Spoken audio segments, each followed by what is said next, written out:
The Great Sioux War of 1876, also known as the Black Hills War, was a series of battles and negotiations which occurred between 1876 and 1877 involving the Lakota Sioux and Northern Cheyenne against the United States.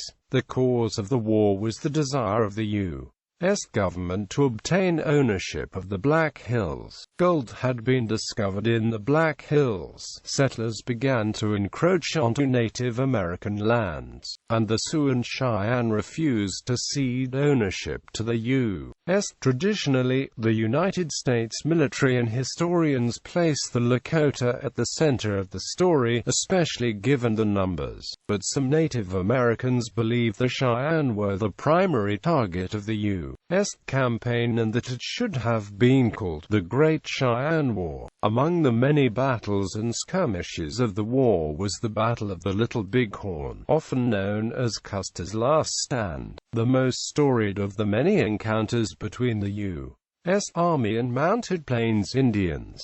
That Indian victory notwithstanding, the U.S., with its superior resources, was soon able to force the Indians to surrender, primarily by attacking and destroying their encampments and property. The Great Sioux War took place under the presidencies of Ulysses S. Grant and Rutherford B. Hayes. The agreement of 1877 officially annexed Sioux land and permanently established Indian reservations. Background: the Cheyenne had migrated west to the Black Hills and Powder River country before the Lakota and introduced them to horse culture about 1730. By the late 18th century, the growing Lakota tribe had begun expanding its territory west of the Missouri River. They pushed out the Kiowa and formed alliances with the Cheyenne and Arapaho to gain control of the rich buffalo hunting grounds of the northern Great Plains. The Black Hills, located in present-day West and South Dakota, became an important source to the Lakota for lodge pearls, plant resources and small game. They are considered sacred to the Lakota culture. By the early 19th century, the Northern Cheyenne became the first to wage tribal-level warfare. Because European Americans used many different names for the Cheyenne, the military may not have realized the unity. The U.S. Army destroyed 7 Cheyenne camps before 1876 and 3 more that year. More than any other tribes suffered in this period. From 1860 on, the Cheyenne were a major force in warfare on the plains. No other group on the plains achieved such centralized tribal organization and authority. The Fort Laramie Treaty of 1868, signed with the U.S. by Lakota and Northern Cheyenne leaders following Red Cloud's War, set aside a portion of the Lakota territory as the Great Sioux Reservation. This comprised the western one-half of South Dakota, including the Black Hills region, for their exclusive use. It also provided for a large unceded territory in Wyoming and Montana, the Powder River country, as Cheyenne and Lakota hunting grounds.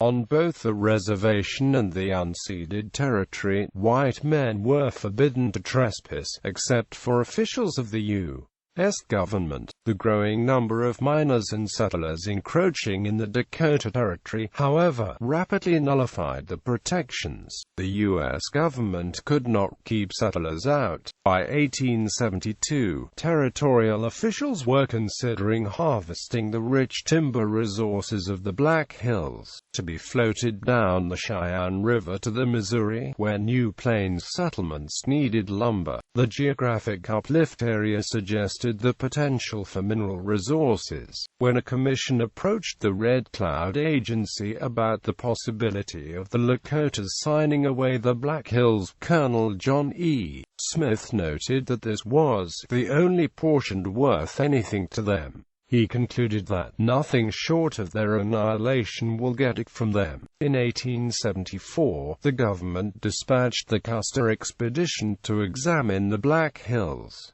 The Lakota were alarmed at his expedition. Before Custer's column had returned to Fort Abraham Lincoln, news of the discovery of gold was telegraphed nationally. The presence of valuable mineral resources was confirmed the following year by the Newton-Jenny geological expedition. Prospectors, motivated by the economic panic of 1873, began to trickle into the Black Hills in violation of the Fort Laramie Treaty. This trickle turned into a flood as thousands of miners invaded the hills before the gold rush was over. Organized groups came from states as far away as New York, Pennsylvania, and Virginia. Initially, the United States Army struggled to keep miners out of the region. In December 1874, for example, a group of miners led by John Gordon from Sioux City, Iowa, managed to evade Army patrols and reached the Black Hills, where they spent 3 months before the Army decided to eject them. Such evictions, however, increased political pressure on the Grant administration to secure the Black Hills from the Lakota. In May 1875, Sioux delegations headed by Spotted Tail, Red Cloud, and Lone Horn traveled to Washington, D.C. in an 11th-hour attempt to persuade President Ulysses S. Grant to honor existing treaties and stem the flow of miners into the territories. They met with Grant, Secretary of the Interior Columbus Delano, and Commissioner of Indian Affairs Edward Smith. The U.S. leaders said that the Congress wanted to pay the tribes $25,000 for the land and have them relocate to Indian Territory. The delegates refused to sign a new treaty with these stipulations.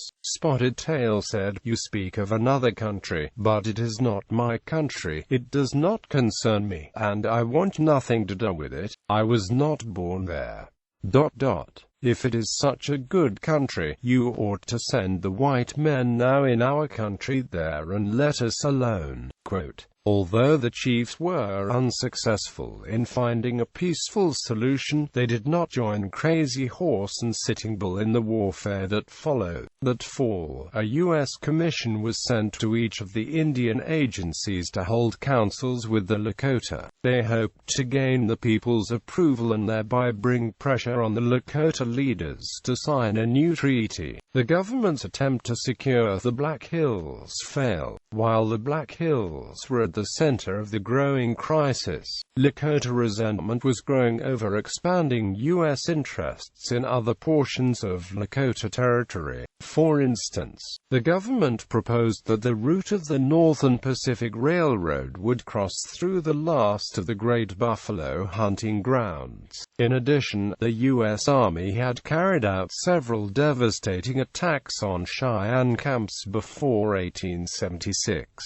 Combatants. The number of Indian combatants in the war is disputed, with estimates ranging from 900 up to 4,000 warriors. The 7 bands of the Lakota Sioux in the 1870s numbered perhaps 15,000 men, women, and children, but most of them were living on the Great Sioux Reservation and were non-combatants. An Indian agent in November 1875 said the Indians living in the unceded areas numbered a few hundred warriors. General Crook estimated that he might face up to 2,000 warriors. Most of the Sioux who remained in the unceded territory where the war would take place were Oglala and Hunkpapa, numbering about 5,500 in total. Added to this were about 1,500 Northern Cheyenne and Arapaho for a total hostile Indian population of about 7,000, which might include as many as 2,000 warriors. The number of warriors participating in the Battle of the Little Bighorn is estimated at between 900 and 2,000. The Indians had advantages in mobility and knowledge of the country, but all Indians were part-time warriors. In spring, they were partially immobilized by the weakness of their horses, which had survived the long winter on limited forage. Much of summer and fall they spent hunting buffalo to feed the families.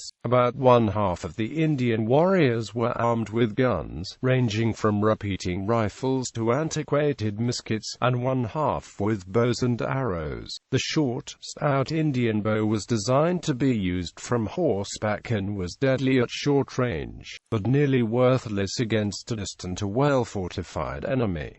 Ammunition was in short supply. Indian warriors had traditionally fought for individual prestige rather than strategic objectives, although Crazy Horse seems to have instilled in the Sioux some sense of collective endeavor. The Cheyenne were the most centralized and best organized of the Plains Indians. The Sioux and Cheyenne were also at war with their longtime enemies, the Crow and Shoshone, which drained off many of the resources. To combat the Sioux, the U.S. Army had a string of forts ringing the Great Sioux Reservation and unceded territory. The largest force arrayed against the Indians at one time was in summer 1876 and consisted of 2,500 soldiers deployed in the unceded territory and accompanied by hundreds of Indian scouts and civilians. Many of the soldiers were recent immigrants and inexperienced on the frontier and in Indian warfare. Cavalry soldiers were armed with .45 caliber single-action revolvers and the Springfield Model 1873, a single-shot, breech-loading rifle which gave the soldiers a large advantage in range over most Indian weapons. Launching the war, Grant and his administration began to consider alternatives to the failed diplomatic venture. In early November 1875, Major General Philip Sheridan, commander of the Division of the Missouri, and Brigadier General George Crook, commander of the Department of the Platte, were called to Washington, D.C., to meet with Grant and several members of his cabinet to discuss the Black Hills issue. They agreed that the Army should stop evicting trespassers from the reservation, thus opening the way for the Black Hills Gold Rush. In addition, they discussed initiating military action against the bands of Lakota and Northern Cheyenne who had refused to come to the Indian agencies for counsel. Indian Inspector Owen C. Watkins supported this option. "The true policy in my judgment," he wrote, "is to send troops against them in the winter, the sooner the better, and whip them into subjection." Concerned about launching a war against the Lakota without provocation, the government instructed Indian agents in the region to notify all Lakota and Sioux to return to the reservation by January 31, 1876. Or face potential military action. The U.S. agent at Standing Rock Agency expressed concern that this was insufficient time for the Lakota to respond, as deep winter restricted travel. His request to extend the deadline was denied. General Sheridan considered the notification exercise a waste of time. "The matter of notifying the Indians to come in is perhaps well to put on paper," he commented, "but it will in all probability be regarded as a good joke by the Indians." Meanwhile, in the council lodges of the non-treaty bands, Lakota leaders seriously discussed the notification for return. Shortbull, a member of the Sawback Band of the Oglala, later recalled that many of the bands had gathered on the Tongue River. About 100 men went out from the agency to coax the hostiles to come in under pretense that the trouble about the Black Hills was to be settled. He said, "All the hostiles agreed that since it was late and they had to shoot for teepees, they would come into the agency the following spring." As the deadline of January 31 passed, the new Commissioner of Indian Affairs, John Q. Smith, wrote that, "Without the receipt of any news of Sitting Bull's submission, I see no reason why, in the discretion of the Hon. the Secretary of War, military operations against him should not commence at once." months. His superior, Secretary of the Interior Zachariah Chandler, agreed, adding that the said Indians are hereby turned over to the War Department for such action on the part of the Army as you may deem proper under the circumstances. On February 8, 1876, General Sheridan telegraphed Generals Crook and Terry, ordering them to commence the winter campaigns against the hostiles. The Great Sioux War of 1876–77 had begun. Reynolds' campaign. While General Terry stalled, General Crook immediately launched the first strike. He dispatched Colonel Joseph J. Reynolds with 6 companies of cavalry, who located a village of about 65 lodges and attacked on the morning of March 17, 1876. Crook accompanied the column but did not play any command role. His troops initially took control of and burned the village, but they quickly retreated under enemy fire. The U.S. troops left several soldiers on the battlefield, an action which led to Colonel Reynolds' court-martial. The U.S. captured the band's pony herd, but the following day, the Lakota recovered many of the horses in a raid. At the time, the Army believed they had attacked Crazy Horse. However, it had actually been a village of Northern Cheyenne with a few Oglala summer expeditions. In the late spring of 1876, a second, much larger campaign was launched. From Fort Abraham Lincoln marched the Dakota Column, commanded by General Alfred Terry, with 15 companies or about 570 men, including Custer and all 12 companies of the 7th Cavalry. The Montana Column, commanded by Colonel John Gibbon, departed Fort Ellis. General Crook commanded a 3rd column that departed Fort Fetterman to head north. The plan was for all 3 columns to converge simultaneously on the Lakota hunting grounds and pin down the Indians between the approaching troops. Battle of the Rosebud. General Crook's column was the first to make contact with the northern bands in the Battle of the Rosebud on June 17. While Crook claimed a victory, most historians note that the Indians had effectively checked his advance. Thus the Battle of the Rosebud was at the very least a tactical draw if not a victory for the Indians. Afterward, General Crook remained in camp for several weeks awaiting reinforcements, essentially taking his column out of the fighting for a significant period of time. Battle of the Little Bighorn. Lt.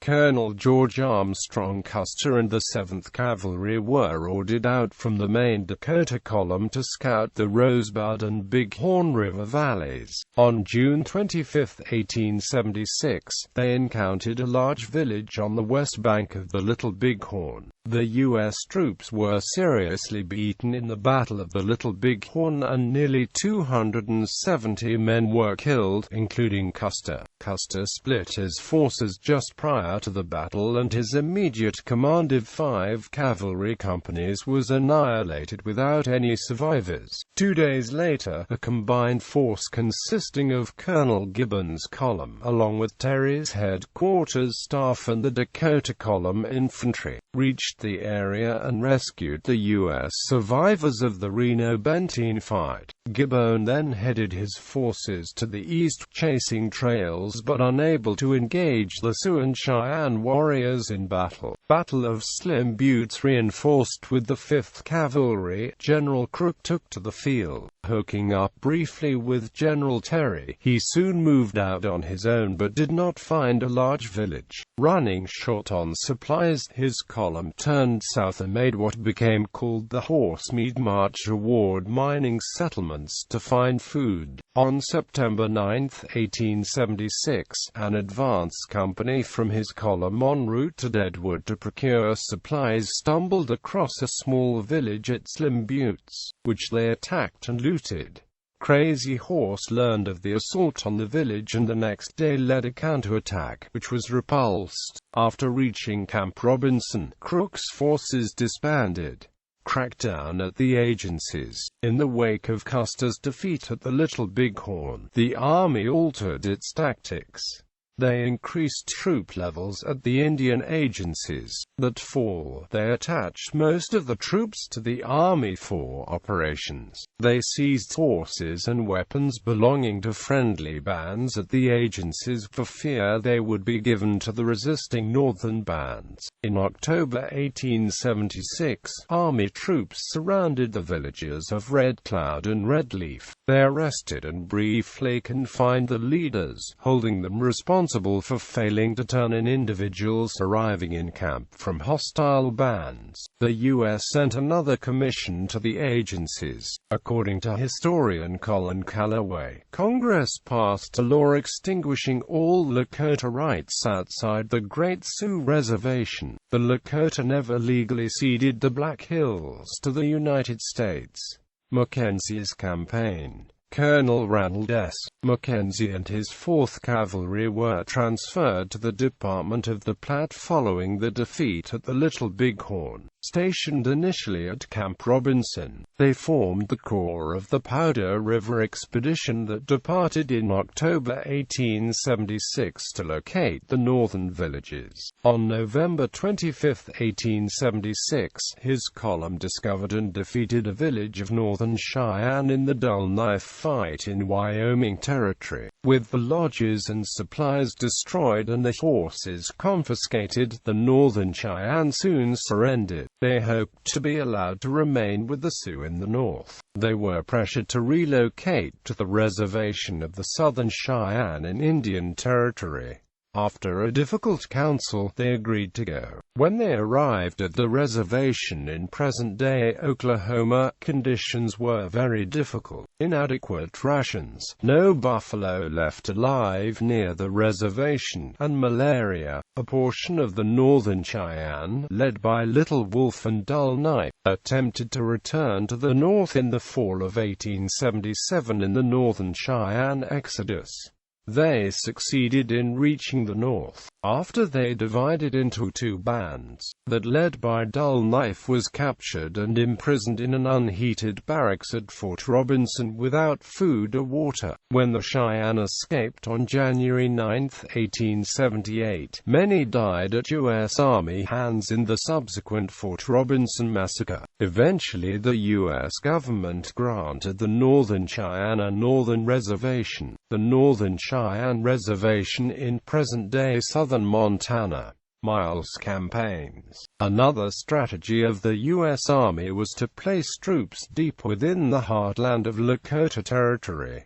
In the fall of 1876, Colonel Nelson A. Miles and his 5th Infantry established cantonment on Tongue River, from which he operated throughout the winter of 1876–77 against any hostiles he could find. In January 1877, he fought Crazy Horse and many other bands at the Battle of Wolf Mountain. In the months that followed, his troops fought the Lakota at Clear Creek, Spring Creek and Ash Creek. Miles' continuous campaigning pushed a number of the Northern Cheyenne and Lakota to either surrender or slip across the border into Canada. Miles later commanded the U.S. Army during the Spanish-American War. Annexation. The Agreement of 1877 officially took away Sioux land and permanently established Indian reservations.